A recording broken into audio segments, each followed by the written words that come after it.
Friedrich Nietzsche was no big fan of Christianity. That is no secret.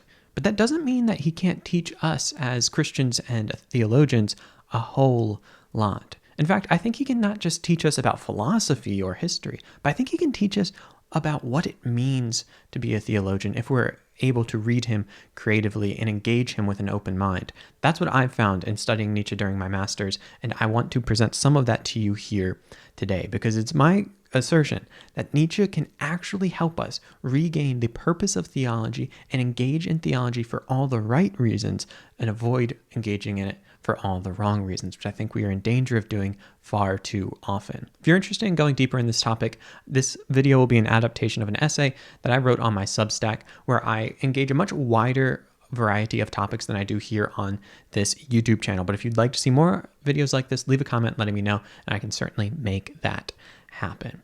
Well, let's talk about Nietzsche.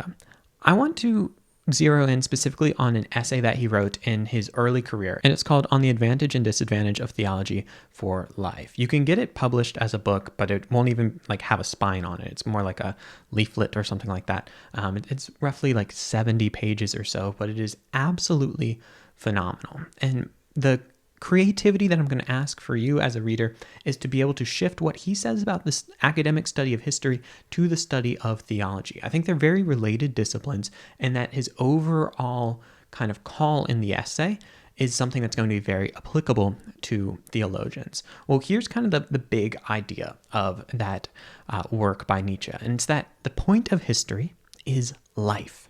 That the point of studying history is not to know abstract facts about the past, but is to live into the present more faithfully. He offers Alexander the Great as something of an exemplar of a historian.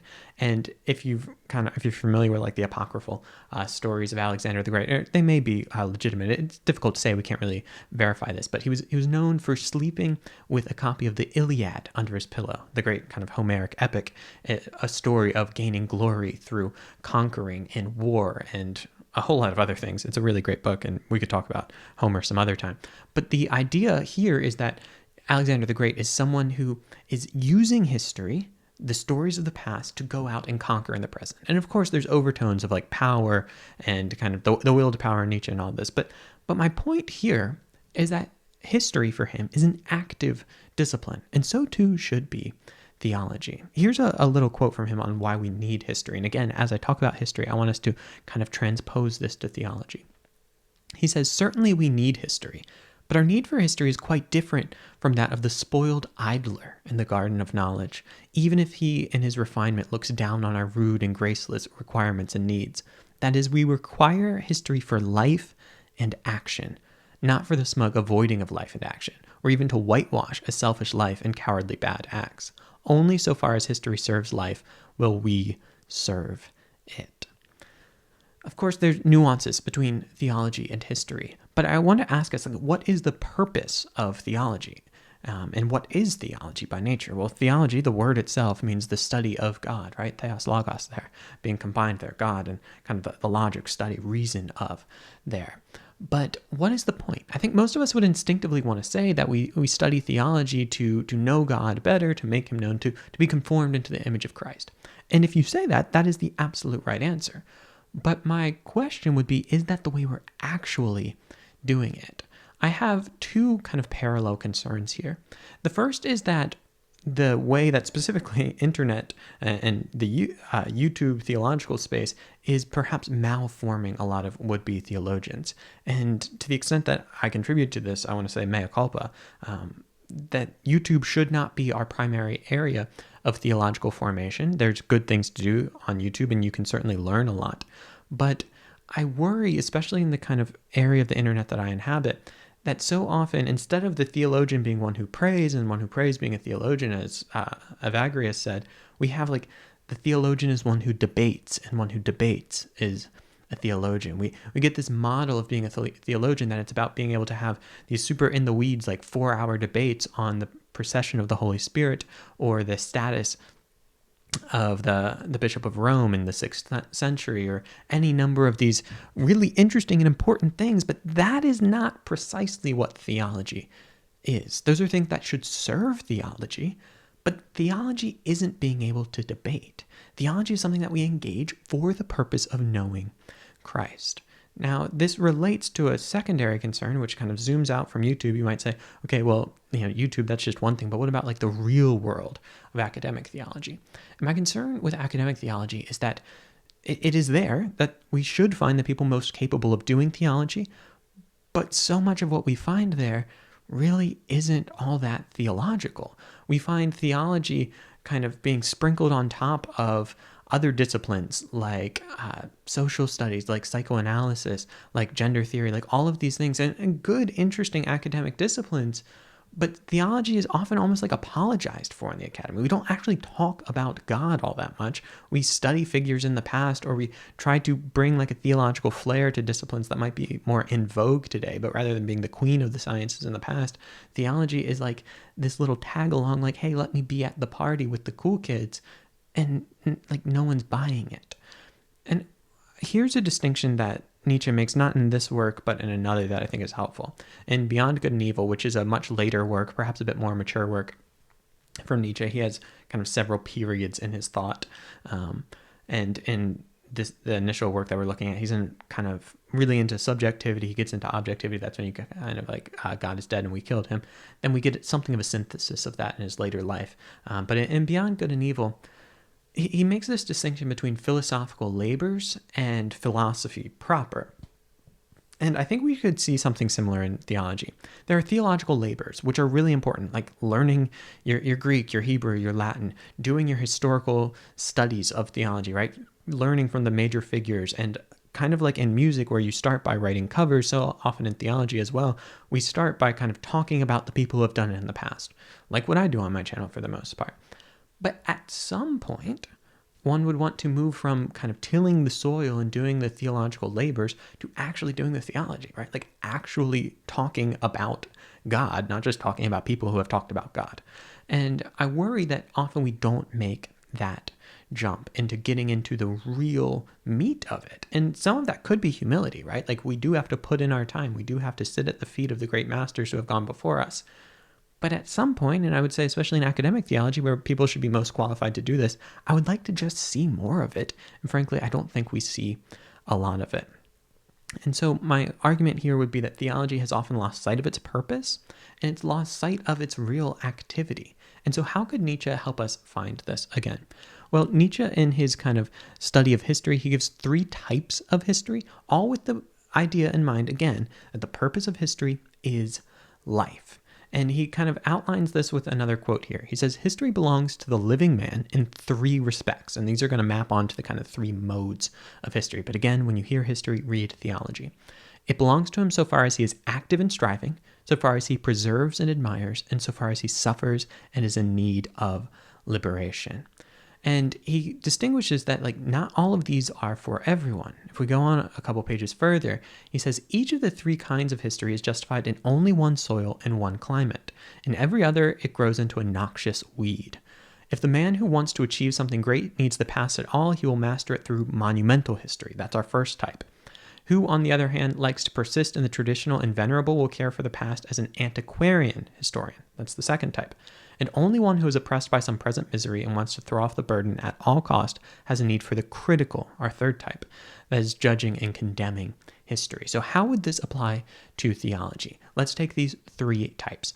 First, we have monumental history, which is kind of like the Alexandrian Roman example where we talked about Alexander the Great sleeping with the Iliad under his pillow.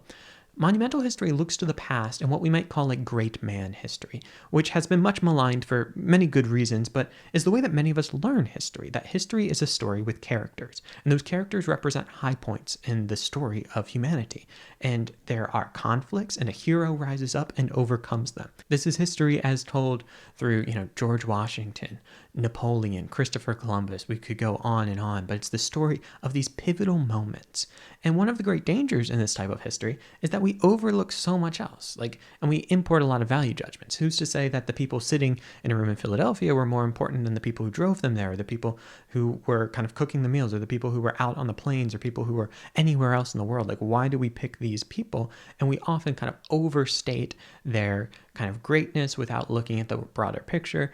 It also runs the risk of, when we try to apply this history to ourselves, it so often has like a moral element to us, like, hey, be great like George Washington. We can kind of flatten the differences, right? We're going so far through different contexts, and we're kind of ignoring the fact that what they were doing then is different than what we're doing now. It runs the risk of anachronism. But all of this is worth it for Nietzsche. Remember, he doesn't see history as just a matter of getting all the facts right. History is really about going out, living, and doing. And I would argue that the same is true for theology. Now, monumental theology would look like kind of studying the great figures of the past. And this could be through like hagiographical sources, right? Through the lives of the saints, which could often have kind of, narrative elements that maybe aren't entirely true. They're a bit over exaggerated, but that's okay, because the point is that we emulate their lives. We're looking back to them in the past to live differently into the future. Monumental theology would be what I would say often shows up in our sermons, right? It's like, be a great father like St. Joseph, or take initiative like Nehemiah, or any number of these things where it's like, well, am I really rebuilding a wall? Like, and what was he actually doing? Or like, but that's not the point, right? The point is to live differently into the present. I think that's a real way for us to do theology, even if it might miss some of the kind of careful nuances of the past versus the present. That's okay, because it helps us to become saints, which is the purpose of theology. The second type might be the kind that you're interested in if you watch my videos. That would be antiquarian history or antiquarian theology. And now this looks to the past because it loves the past. I talk about this in the essay as like the people wearing their tweed jackets with their elbow patches, smoking their cigars, and trying to like relive being Lewis and Tolkien and being part of the inkwells, or the people who want to go back to the past to have something more rooted. I think kind of the trad movement finds a lot of this, right? Like, we want to regain the past because it looks better than what we have now. And often this can be a bit more careful, right? Because we value the past, we want to get it right in the way that it was then. And we can look at, lots of great studies that have come out of historical theology, and figures like Philip Schaff, or Henry Chadwick, or like Father John Baer doing great work on various church fathers. This is kind of an antiquarian mode of theology that wants to understand the past just as it was, so that we can preserve it because we love it and we admire it. And for people who find great joy in that, I think that's wonderful. Now, there's danger there, right? Because we don't want to only ever live in the past. There's kind of two ways of looking at this, and Nietzsche uses the image of a tree, which I think is really helpful here. And so on the appeal of tradition, Nietzsche writes, the opposite sentiment, the contentment of a tree with its roots, the happiness of knowing oneself to not be wholly arbitrary and accidental, but rather as growing out of a past as its air, flower, and fruit, and so to be exculpated, even justified in one's existence. This is what one now especially likes to call the proper historical sense. As I look around, I think there's so many people that are looking for this, that want some sense of rootedness, some sense of being part of a story that's bigger than themselves, of looking back to an ancient past to be able to understand themselves today. And I totally get that. And I think that's one of the great appeals to tradition and in church history. And as a Christian, I'm all for it. But there is a danger here too, and Nietzsche calls that out. He says, when the sense of a people hardens in this way, when history serves past life so as to undermine further and especially higher life, when the historical sense no longer preserves life but mummifies it, then the tree dies unnaturally, beginning at the top and slowly dying toward the roots. And in the end, the root itself generally decays. Antiquarian history itself degenerates the moment that the fresh life of the present no longer animates and inspires it. This is the key kind of dialectic of the antiquarian theology or antiquarian history. We want to admire the past, but we can't cut ourselves off from the present. I think an important aspect of theology is recognizing that God is inexhaustible, that our knowledge of God will never be complete, and that we should always be striving to go further in the direction of the true, the good, and the beautiful, right? That we can always learn more, that we can always continue to be challenged by a God who is infinitely more than we could ever imagine. And so there is so much good to be found in the past, but we can't say that the past has solved all these questions for us. We have to continually creatively live into the present. And so that is going to be the challenge. If anachronism was the challenge of monumental history, Then mummification is going to be the challenge of antiquarian history or antiquarian theology. The third type is going to be the one that I think is the most uncomfortable for a lot of people who watch my videos, and that is going to be kind of critical theology or critical history. Now, you might recall from the quote that we pulled out earlier, for Nietzsche, this only really applies to the person who is oppressed. That for the rest of us, like, this doesn't really make a whole lot of sense, because this person is going to go back to the past with a sledgehammer and break it and say that no, like, our understanding of it was not perfect, and we're not going to kind of keep moving in the steady direction from past to present because something was wrong back there. And the something that was wrong back then is showing up today in a way that is hurting me. And look, like, I know this makes a lot of theologians uncomfortable. And, if it does, like, maybe it's just not the type of theology for you. And it's the least attractive to me. But I also recognize, like, I live a really comfortable life. That theology, the Christian tradition, has really worked for me. And I'm glad it has. But I do think there's been times in which we've had to kind of prune the past to think through things. I think the most obvious example of this, the least controversial one, would be slavery. That when the abolitionists are using theology to question the past, to question this assumption that has been baked into the Christian tradition for a long time, that slavery is part of the natural order, that is something that God endorsed, and that's something that kind of must persist by nature. The theologians who are doing critical theology, critical history, had to go back and say, no, that's wrong, and I don't care how long it's been here, it's wrong. It was wrong then, it's wrong now, it's hurting people, and we're getting rid of it. And in the moment, the conservatives looked at them like they were crazy. Like, no, this has always been, right? And there's really interesting work that's been done on this and how the Bible was used, specifically in America, during kind of the Civil War and debates over this. And it's a really kind of difficult one. Mark Knoll would be the guy to look at for this. And I think there's people who are engaging in this type of theology today. Someone I would look at, maybe we could look a couple generations past with liberation theology, which has been critiqued by the Catholic magisterium, but only in part. I think it's actually really worth reading. It was then Cardinal Joseph Ratzinger, when he was the prefect for the Congregation of Faith, however you say that, the CDF. He critiqued parts of liberation theology, but did say, like, there was a lot of good in it too. And I think that arose out of a sense of oppression and tried to kind of question some things there. And I think today there's a lot of work going on around sex and gender. I would say, if you want to be challenged, someone who's, I think, writing on this from a really interesting perspective, a really scholarly, really well-learned perspective, even if you don't agree with all of her conclusions, would be Dr. Sarah Coakley. She's written just really interesting stuff on this that, again, you probably won't agree with, and you might not even agree with the impulse of it.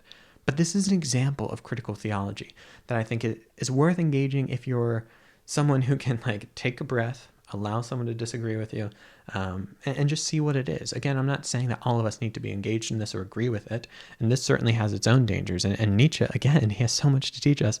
He recognizes this. On the danger of kind of critical history for him, but theology for us, he says, your manner of moving, that is, of climbing as a knower, is your doom. Foundation and solid earth retreat into uncertainty for you. There are no more supports for your life, only gossamer threads which every new grip of your knowledge tears apart. Like, what a poet. Nietzsche's just fun to read if you've never read him. But I mean, this is the image of someone sawing off the branch that they're sitting on, right? And so that always is going to be the danger. Like, as you go back and smash things, are you smashing the essence of what it means to be Christian? Are you kind of killing theology in your path of trying to do it? So those are kind of three key themes that are coming about here. But the underlying thread in all of this that I really want to get to you is that theology is meant to transform us. Theology is not just the pursuit of knowledge. Theology is not just getting our facts all right, but theology is something that we engage in for the purpose of life. Theology for life. And Nietzsche has something to teach us in that, I think. And I want to read you one more quote that I just think is fantastic for him, because I know a lot of you who watch videos like this are going to be people who face a lot of uncertainty. I know I have, right? In the task of doing theology, I have gotten more questions than answers at times, and that's frustrating, and it's hard, and I get it. and you want things to be clearer, and you want the answers to be cleaner, and you want it all to just make sense, and sometimes it doesn't, and you feel like you're swimming in this sea of uncertainty, not knowing which way is up or down, left or right. You don't know what to do, and you feel stuck. And Nietzsche has something to say about this too. He encourages us to make a leap, actually. I made a video not too long ago about Camus and Kierkegaard, and kind of being in that place of absurdity and not knowing, wanting the answers and not having them, and how Camus keeps us on the edge and Kierkegaard encourages us to take a leap, and Nietzsche, at least early Nietzsche, encourages us to do the same. Here's what he says. Enough, and more than enough, of this passionately searching and erring voyage on dark alien seas. Now a coastline is finally in sight. Whatever it may be, like, we must land there, and the worst harbor of refuge is better than once again to stagger back into hopeless and skeptical infinity. I mean, come on. It rings of C.S. Lewis and Mere Christianity telling us to get out of the hallways and get into a room where the real action is happening. And I'm not telling anyone to not care about truth. I'm not telling people to not take their time. I know I've taken my time in trying to make sense of all this, but I will say, I do find encouragement from Nietzsche, from Lewis, from Kierkegaard, and telling people, sometimes you just got to make a leap. Sometimes you just got to find a harbor, and that harbor is going to be better than the sea. Find a home, make yourself comfortable there, and pursue Christ wherever that may be. And that's my hope for you, that you can pursue Christ. And maybe Nietzsche, of all people, is someone who can teach us that that's what we need to do in theology. Of course, this has been a creative reading of Nietzsche. Nietzsche wouldn't endorse all of this, my kind of transposition of history to theology, but too bad, Nietzsche. You are dead and God's not. And sorry, that was a bit callous. But no, I think we can engage philosophers and people like this in creative ways for the purpose of life. And I think maybe that is a Nietzschean thing to do. Anyway, I hope you've enjoyed this video, guys. A bit of a change of pace. If you want to see more content like this, I would really appreciate if you'd consider supporting the channel. A couple ways you can do that. You can just click subscribe. That helps a ton. You can support on Patreon. Obviously, that's huge. You can give a one-time gift if you don't like subscriptions. Also have opened up some meetings. They are paid just because of the amount of time I have is limited, and the amount of people that email me all the time wanting to talk is more than I have time for. But if that's something you want to do and you want to chat theology or whatever questions you have, we can do that. Anyway, thanks so much, guys, and God bless.